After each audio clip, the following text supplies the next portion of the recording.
Hello，大家好，歡迎收睇兄弟。咁就最近馬來西亞嗰邊咧就出咗一單好轟動嘅新聞啦。呢個大馬歌手黃明志就約咗呢個台灣醫護系嘅大美女網紅謝郁心去咗大馬嘅一間酒店度開房。咁其實好地地嘅，搏嘢咪搏嘢咯，即係去嗰度酒店孤男寡女一定係搏嘢㗎啦，唔使講㗎啦。但係最後結果就搞到呢個台灣網紅謝郁心魂斷大馬，睡死咗喺酒店嗰度。呢一個事件因為搞出人命啊嘛，呢個黃明志咪報警咯。警方嚟到啦，佢就即刻口述成件事，又話嗰陣時阿謝郁心咧就去沖涼，入到浴室咧，佢咧係久都未聽到咧任何水喉聲嘅。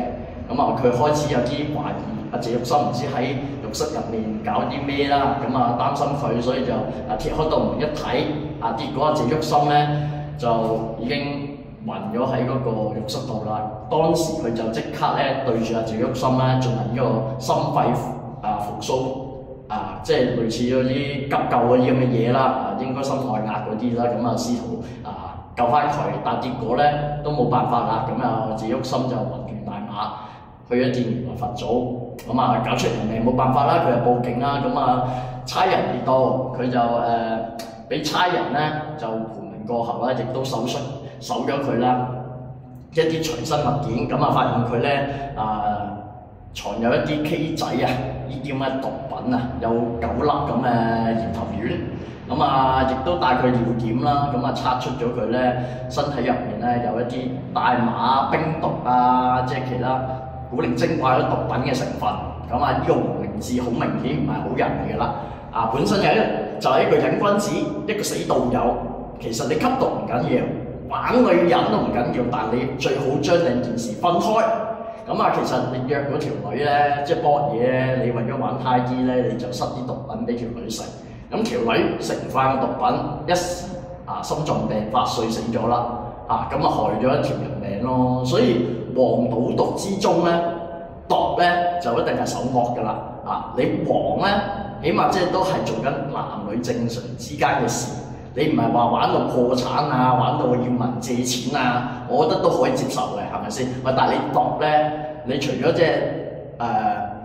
損耗你自己嘅荷包之外咧，更加會影響身體。如果你俾人食嘅話，更加會害到人哋，就好似呢個謝郁心咁，食唔翻毒品就俾佢一發入魂，食死咗啦，睡死咗啦咁謝郁心個老豆老母咧，係咪先？你咁樣其實間接害一條生命之外咧，亦都咧影響緊咧佢嗰個親屬，係咪先？佢老豆老母唔傷心㗎，係咪先？當然條女都有問題㗎啦，大老遠走過嚟同佢去馬來西亞嗰度約炮，好明顯即係涉及到一啲金錢上嘅利益，或者係咩啦？我唔相信一個癮君子本身個魅力咁大嘅。你哋就話係咪？係咪先？真係不論點都好，就一個黃明志好明顯唔係好人㗎啦。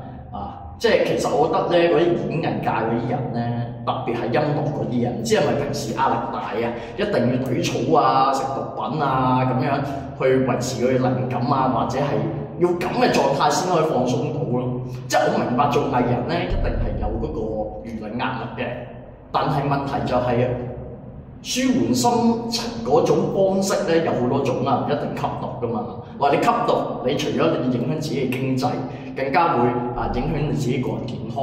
你冇錢嘅時候就會問啲親朋好友借錢即係你話頂級有錢人冇所謂點咁揈都係揈唔晒錢嘅。但係如果你只係個中產咧，大部分中產咧就會食到降龜，食到破產，係咪先？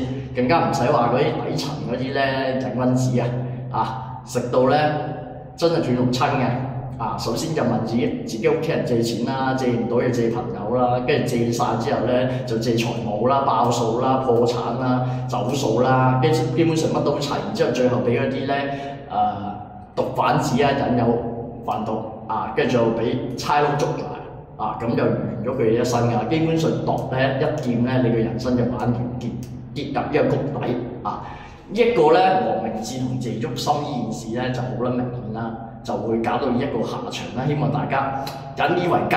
佢除咗害死咗一條人命，亦都搞到佢自己一身玩完。依家咧，因為馬來西亞嗰邊咧就覺得呢件事有嚴重，咁啊亦都覺得呢件事咧疑點重重，咁啊警方咧就引入一個大馬嘅法典啦，302條啦，就控告呢個黃明志謀殺。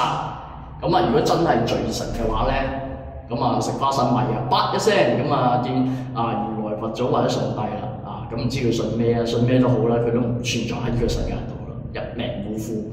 所以話真係吸毒嘅話咧，就臨戒毒啦，係咪先啊？對自己嘅人生絕對係百害而無一利嘅，係嘛？咁就呢條友啦，咁啊唔知佢係對自己嘅陳述冇信心啦，定係覺得咧打唔甩一個謀殺嘅罪名，又或者怕坐監啦。咁啊佢喺法庭嗰度佢喺警方嗰度咧，即係保釋完之後咧就依家就走咗去。咁啊基本上馬來西亞全國通緝緊佢㗎啦。咁我都好奇怪啊！如果你冇謀殺到謝旭森，其實怕咩走咧？不過我自己個人見解咧，其實我覺得黃明志其實唔係謀殺謝旭森嘅，純粹係搏嘢嗰陣時咧就覺得溝啲毒品咁樣，大家可以玩得 high 啲，或者佢覺得咁樣持久啲定唔知點啦，總之就覺得開心啲啦。咁塞嘅劑量可能塞多咗，搞到謝旭森唔適應就死鬼咗，心臟病發死鬼咗。咁點樣都好，就我覺得呢單嘢就唔係話謀殺咯。即係如果真係判嘅，應該判謀殺咯。以動機嚟講，咁你謀殺佢做咩咧？又冇啲咩特別大仇口，純粹想幫嘢嘅情況下，我真係諗唔明。但係馬來西亞警方即係佢做得一個選擇嘅話咧，咁可能有佢嘅原因嘅。所以就即係都要密切留意呢件事嘅事態發展啦。咁不論點都好啦，呢個黃明志唔係好人啊，最基本都要判佢坐監，因為你害死咗係一條活生生嘅人命，係咪先？大家話係咪啊？呢個本身一個黃明志其實都係古靈精怪嘅人嚟，好似之前又係支持台獨搞到好多音樂嘅創作都係分化政治總之就喺度搞屎棍。呢啲人我觀感最差啦，仲要個人品差到咁，係咪先？個私生活一頭唔土嘅，所以其實你有咁嘅人生軌跡咧，基本上預咗你咧下半生咧一定係唔會好噶啦。係咯，接受法律嘅制裁啦，唔好走諗翻嚟自首啦，走係咪先？害死人你真係仆街仔。好啦，咁今條片又去到呢度啦。咁呢件事如果有啲咩消息嘅話，我都想講下嘅，到時再見。好，拜拜。